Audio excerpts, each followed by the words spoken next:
what influence creators are having in changing the podcasting landscape. Are they going to, are they going from, and what they thought about the future of podcasting as creators.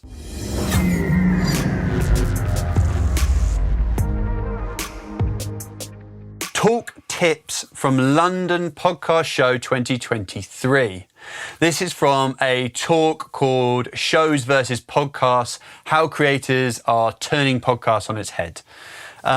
This talk was basically looking at what influence creators are having in changing the podcasting landscape. Are they going to, are they going from, and what they thought about the future of podcasting as creators. And the top thing that came out for me from this talk was they can test ideas on social media before taking that into the longer form content, whether that be videos or audio only podcasts, which I think is a really interesting idea, that you could put out loads of reels, you could see what you get bites back on, and then you can invest in finding a guest and doing a great podcast about it. They also mentioned the opposite of that long form content is the key to developing really strong and healthy relationships with your audience. They need that longer form content to truly engage and to give you feedback. A lot of the reels and the short form stuff, bit throwaway, people don't often engage, people don't engage as much or with as much value, I think was the sentiment. They also found that creators can be authentically creative, is what they said, is that they can try things and they can admit their mistakes using social media, and they can test things out a lot more. And the audience that they have is far more forgiving than if you was kind of just a podcast with a format. You couldn't be creatively brave because your audience is kind of used to your behavior and your show as it is.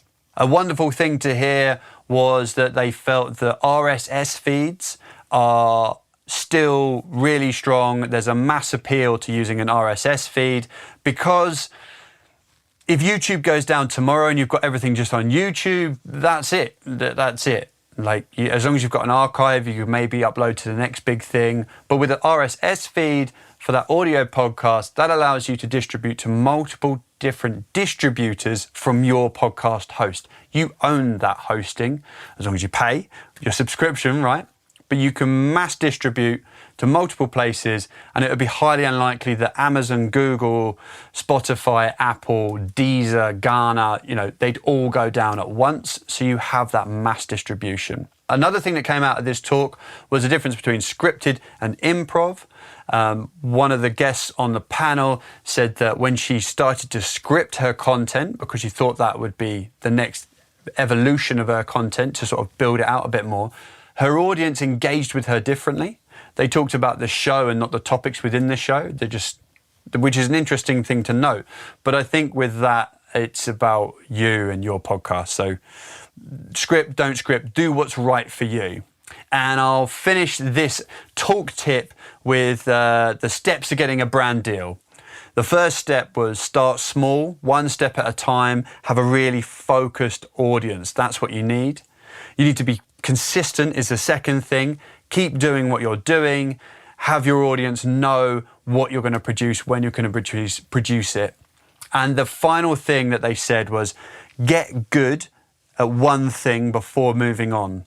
Don't try and dominate multiple social media platforms. Don't try and dominate multiple disciplines in the production process. Just get good at one thing. If it's just setting up your camera, get good at that, get licked, and then worry about the next thing. Don't try and learn it all at once.